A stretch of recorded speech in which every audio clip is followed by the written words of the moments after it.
Hello students and welcome to online tutor. Online tutor में आपका स्वागत है और यदि आप मेरे चैनल में पहली बार आए हैं तो इसे सब्सक्राइब करना ना भूलें। अभी हम एक्सरसाइज 12.2 का क्वेश्चन नंबर 5 करेंगे और क्वेश्चन नंबर 5 में इन्होंने पूछा है a vessel is in the form of an inverted cone, it's height is 8 centimetre and the radius of its top which is open is 5 centimetre.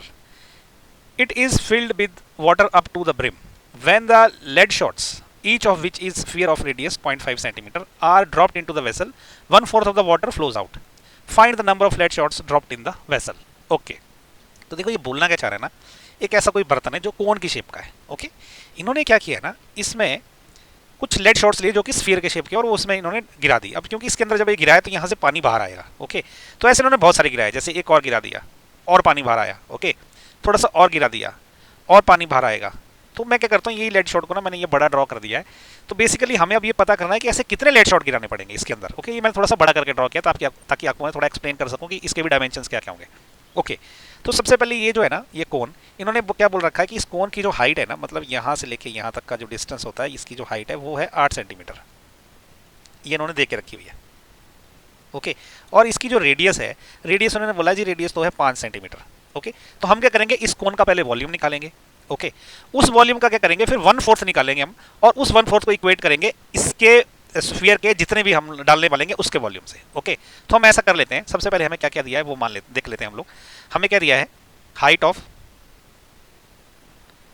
कोन. कोन की हाइट इसको h से denote कर लेते हैं. ये कितनी दी हुई है, 8 सेंटीमीटर दे रखी है. ओके, इसके अलावा रेडियस ऑफ कोन क्या है, रेडियस ऑफ कोन. ओके, इसको r1 बोल देते हैं. ये कितनी दे रखी है, 5 सेंटीमीटर. ओके, अच्छा ये जो लेड शॉट्स है ना, इसकी रेडियस कितनी है, 0.5 सेंटीमीटर है. ओके, ये जो रेडियस है ये 0.5 सेंटीमीटर है. तो हम बोल देते हैं कि रेडियस ऑफ लेड शॉट वो सफियर टाइप का है. ओके, इसको मैं r2 से डिनोट कर रहा हूँ. ये दे रखी है उन्होंने 0.5 सेंटीमीटर.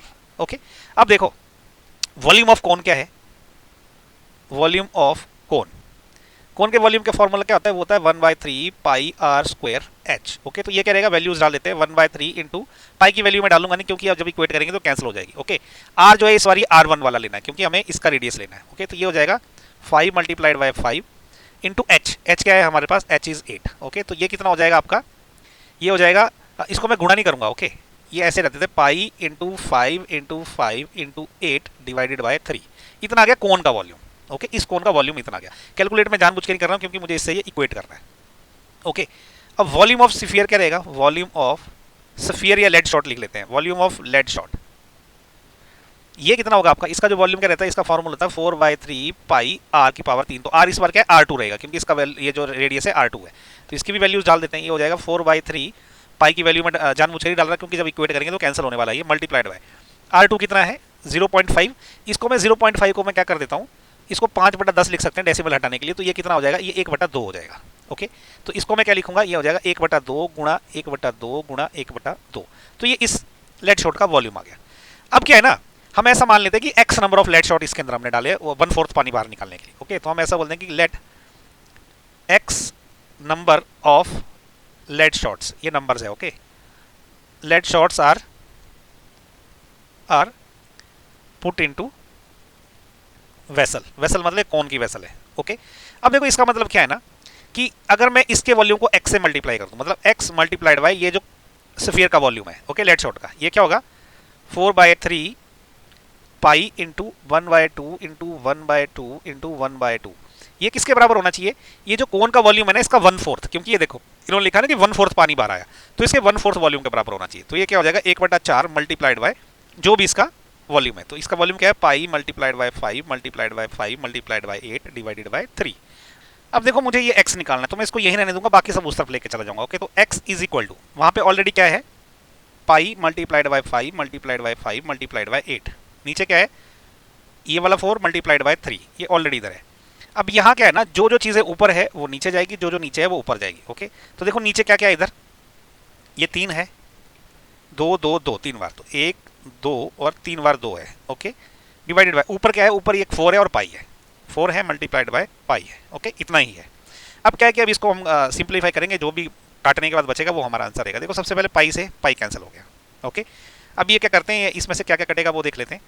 अब देखो ये 4 से मैं क्या काट सकता हूँ, इसको काट सकता हूँ. ओके, ये 2 से कट गया, 4 दूने 8. ओके, अब इस 4 से मैं क्या करूंगा, ये 2 कट गया, यहाँ 2 बच गया और एक और 2 कट गया, तो ये 4 से ये पूरा कट गया। अभी रह गया सिर्फ 3, तो 3 से कट जाएगा ये। ओके, तो हमारे पास अभी क्या बचा, 1 5 1 5, तो 5 गुणा 5 बचता, मल्टीप्लाइड बाय क्या बचा, ये 2 into 2 multiplied by 2 into 2। Okay, ये 2 है। क्या बच गया देखो, 5 5 25, 25 दूने 50, 50 दूने 100, तो ये बच गया 100। तो कितने लगेंगे हमको लेड शॉट्स, 100 लगेंगे। तो इसका आंसर क्या रहेगा, the number of lead shots dropped in the vessel is equal to 100। Okay, तो ये आंसर है हमारा। ओके, आई होप आपको ये वीडियो जो है समझ आ गया। हमने क्या किया, कोन का वॉल्यूम निकाला, इस लेड शॉट का जो कि स्फेरिकल शेप का, इसका वॉल्यूम निकाला, और मान लिया कि x नंबर ऑफ ये चाहिए होते हैं, तो x से इसका वॉल्यूम मल्टीप्लाई किया, वो किसके बराबर हो गया, इसके 1/4 वॉल्यूम के बराबर, क्योंकि 1/4 पानी बाहर आना था। ओके, उसको x के लिए सॉल्व कर दिया, जो भी वैल्यू आई वो हमारा आंसर हो गया। ओके, आई होप आपको आइडिया लगे। अगर कुछ डाउट है तो प्लीज़ कमेंट करके पूछें, और मैं चाहता हूँ कि आप एटलीस्ट 1 या 2 बार ये वीडियो रिवाइंड करके देखें अगर आपको समझ नहीं आया तो। Okay, so thank you so much for watching my video. Thank you.